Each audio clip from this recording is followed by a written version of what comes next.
This is the early edition, a curated weekday guide to major news and developments over the past 24 hours, curated by Weronika Galka and read by an automated voice. Published August 22, 2025 on Just Security, an essential resource for those shaping a just and secure world. Here's today's news. Israel-Hamas war. Famine is occurring in Gaza City and is projected to expand across the territory without a ceasefire and restrictions on aid entry being lifted, the Integrated Food Security Phase Classification, IPC, said today.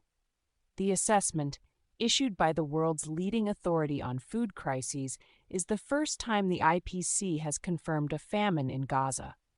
According to the IPC, approximately a quarter of the population in Gaza is facing catastrophic levels of hunger, and conditions in North Gaza Governorate are estimated to be as severe as in Gaza City or worse, despite limited data.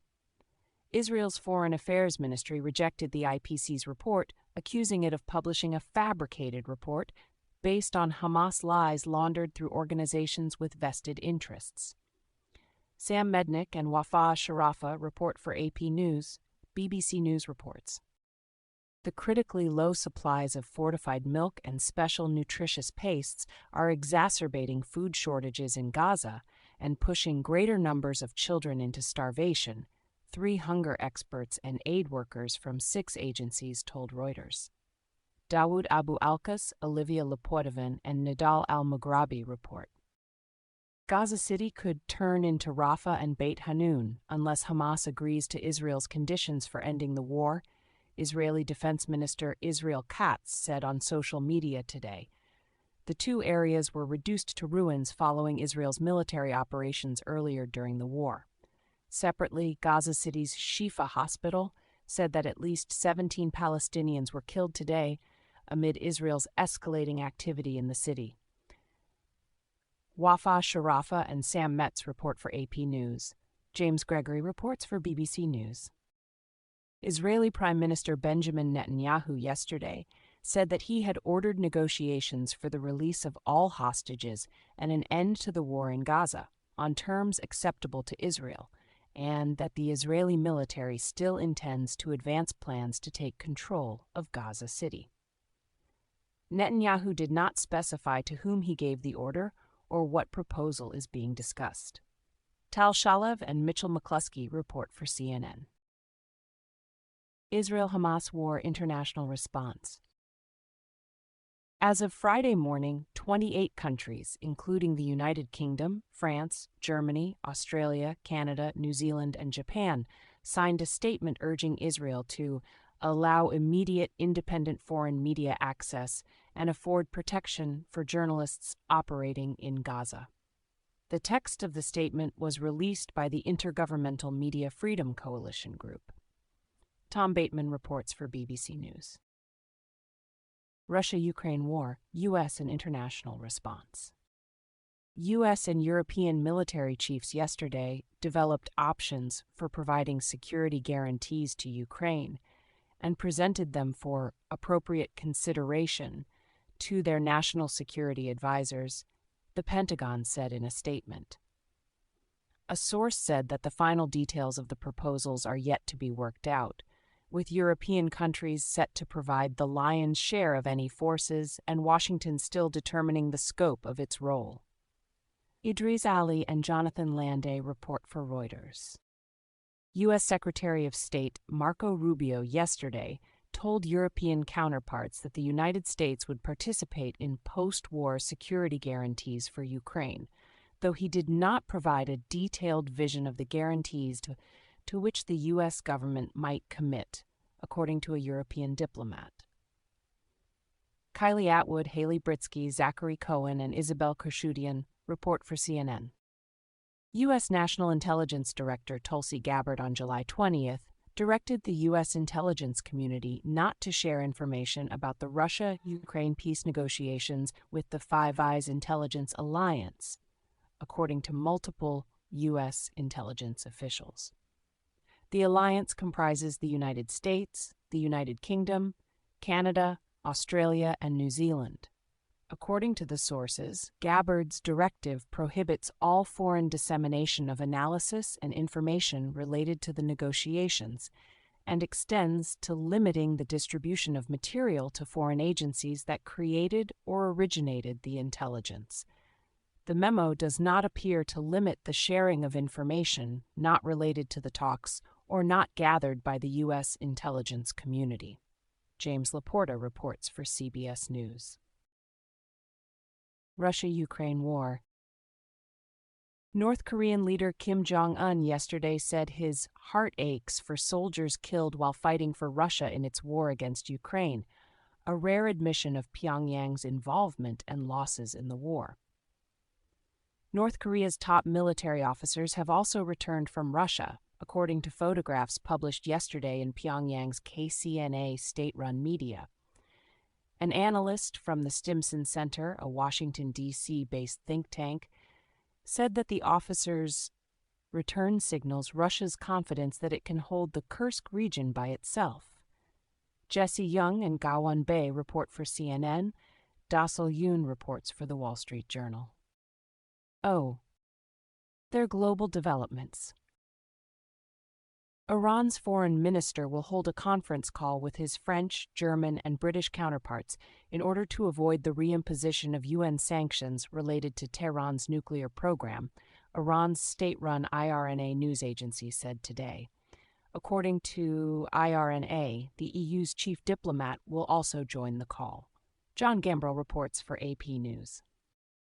A drone attack on a UN convoy carrying humanitarian aid to Sudan's famine-hit North Darfur region destroyed all the vehicles on Wednesday, a UN spokesperson said yesterday, adding that it was not clear who was responsible for the attack. Edith M. Lederer reports for AP News. Italian police have arrested a Ukrainian national suspected of coordinating the 2022 bombings of two gas pipelines linking Russia and Germany, Germany's justice minister announced yesterday. Christopher F. Schutzer reports for the New York Times. U.S. foreign developments. The Trump administration has asked Israel to reduce non-urgent military action in Lebanon in order to give Beirut more space and credibility to disarm Hezbollah, sources say. The administration has also asked Israel to reduce its airstrikes for a few weeks and consider withdrawing from one of its outposts on Lebanese land to show willingness to cooperate. The Israelis didn't say no, and they are willing to give it a chance, one of the sources suggested. Barak Ravid reports for Axios. The United States and the European Union yesterday published the details of the trade agreement they concluded last month. The two parties' joint statement suggests that Washington will maintain its 27.5% tariffs on European vehicles until the bloc takes steps to lower its levies on a range of U.S. industrial and agricultural products. Tony Rahm and Janis Mialek report for the New York Times.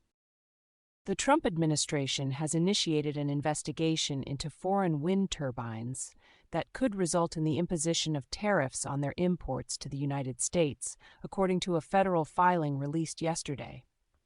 Analysts at Capstone, a strategic consulting firm, say the investigation could be an attempt to further hamper wind build-out. Anna Swanson reports for the New York Times. U.S. domestic developments. The FBI has conducted a court-authorized search at the home of Trump's former National Security Advisor, John Bolton, as part of a national security investigation, a source said. CNN reports that it has observed FBI personnel near Bolton's home, and that Bolton told its reporters he was unaware of the activity and is looking into it further. Evan Perez, Michael Callahan, and Kylie Atwood report. A New York appeals court yesterday tossed the roughly $500 million civil dollar fraud penalty against Trump, with the majority of the court ruling that the lower court's disgorgement order is an excessive fine that violates the Eighth Amendment of the United States Constitution.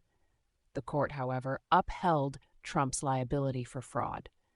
New York Attorney General Letitia James plans to appeal the ruling. Kara Scannell, Lauren Del Valle, and Jeremy Herb report for CNN. California state Democrats yesterday passed 3 redistricting bills, the state's answer to Texas Republicans' redistricting effort. The bills ask California voters to replace the state's current congressional maps with ones aimed at netting Democrats 5 House seats. The issue will now be decided in a November 4th special election. Eric John, Eric Bradner, Arlette Sands, and Ethan Cohen report for CNN. Representative Robert Garcia, Democrat California, the House Oversight Committee's top Democrat, has sent an inquiry letter to the Homeland Security Department seeking information about Corey Lewandowski's work for the government, following media reports that Lewandowski may be working past the legal restriction on special government employees' tenure. Brittany Gibson reports for Axios. Federalization of D.C. policing. Trump yesterday said he would expand the D.C. law enforcement and National Guard deployment to other jurisdictions, stating that we're going to make Washington safe, and we're going to then go on to other places, but we're going to stay here for a while. Trump did not specify what those places might be. Kristen Holmes, Samantha Waldenberg, Adam Cankren report for CNN. Tech developments. The Trump administration is considering reallocating at least $2 billion from the CHIPS Act semiconductor research and chip factory construction to fund critical minerals projects, sources say. The move would boost Commerce Secretary Howard Lutnick's influence over the strategic sector as the United States seeks to reduce its dependence on China, the sources add. Ernest Scheider and Jarrett Renshaw report for Reuters. NVIDIA is in dialogue with the U.S. government about a potential new B30A AI semiconductor designed for China, NVIDIA CEO Jensen Huang said today. Elaine Kurtenbach reports for AP News.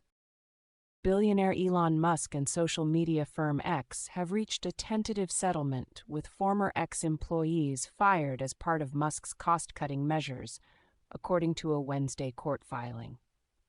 Osman Chia reports for BBC News. Trump administration actions.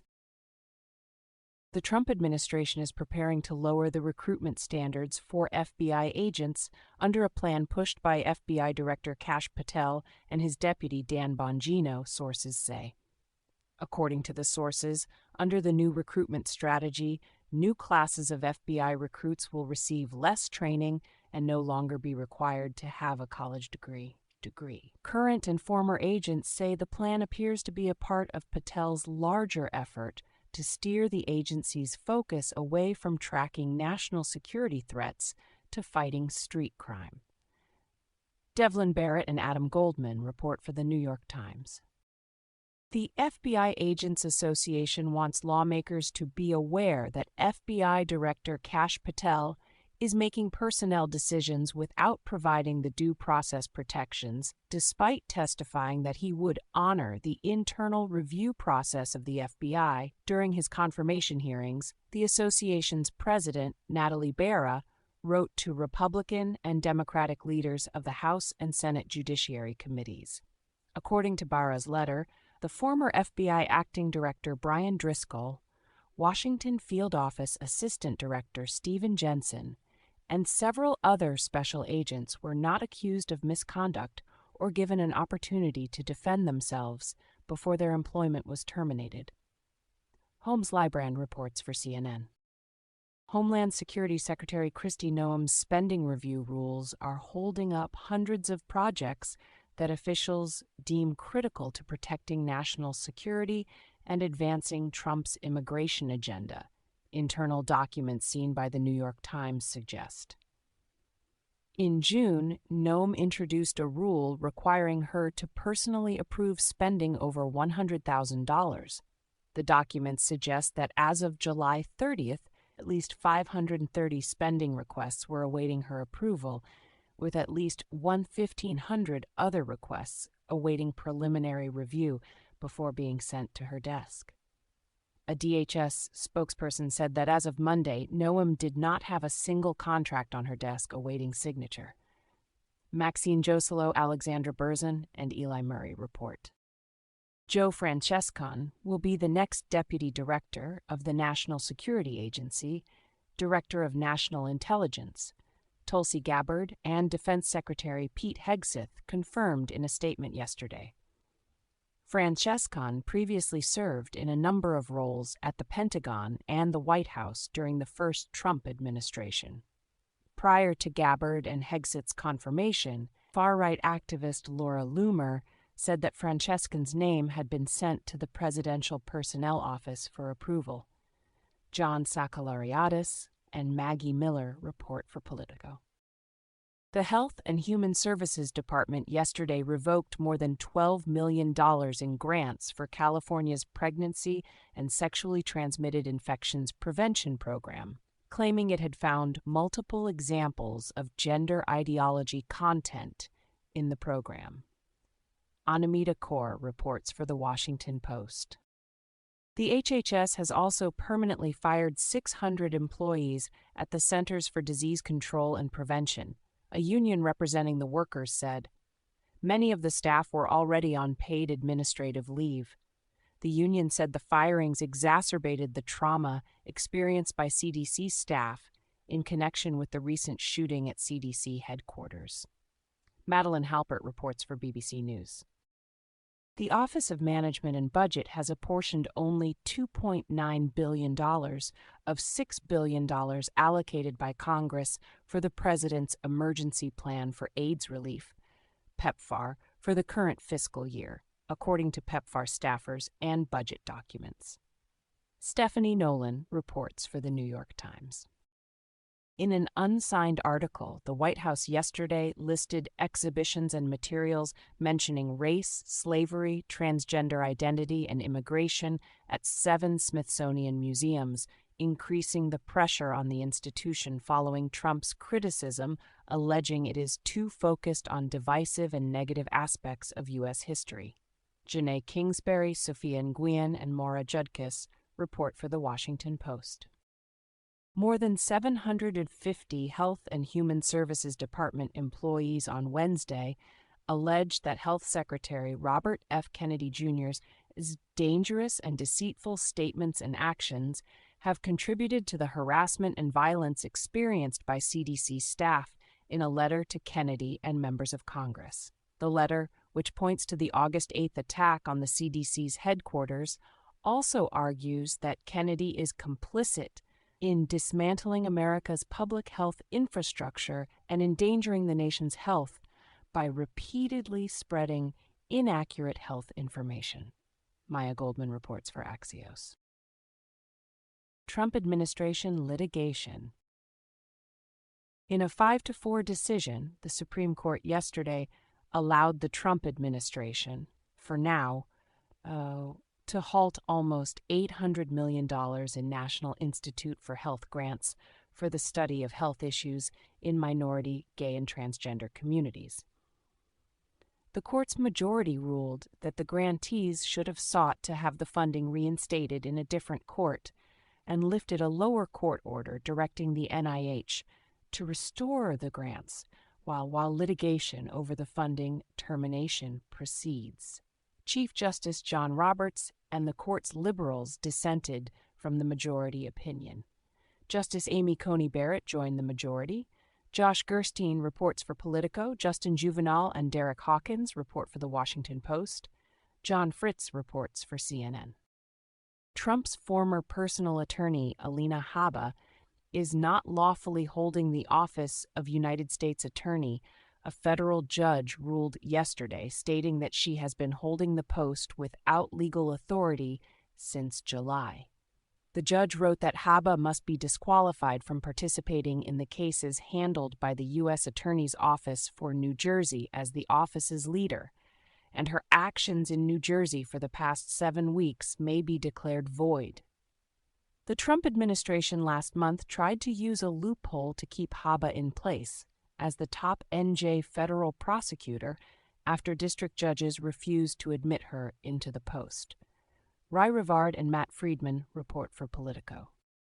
A federal judge yesterday ordered Florida to clear out parts of the Alligator Alcatraz immigrant detention facility within the next 60 days and forbade officials from moving any more migrants there, ruling that the state failed to carry out a mandatory environmental impact assessment.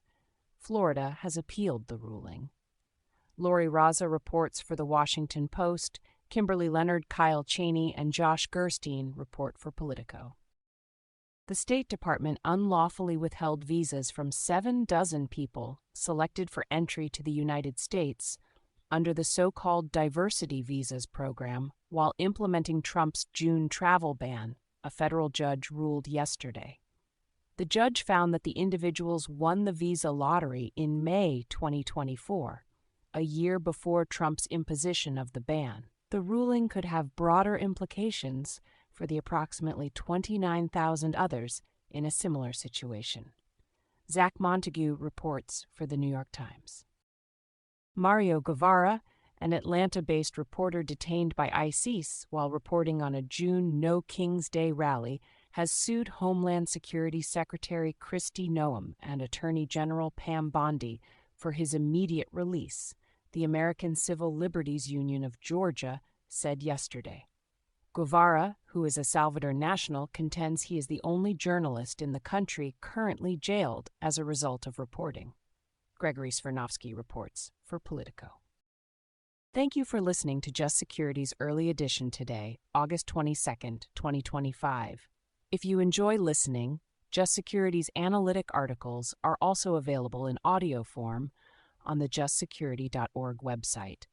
To stay up to date on Just Security's analysis of law, policy, and current events, go to justsecurity.org, subscribe to Just Security on Substack, and follow us on LinkedIn, Blue Sky, Facebook, and Threads.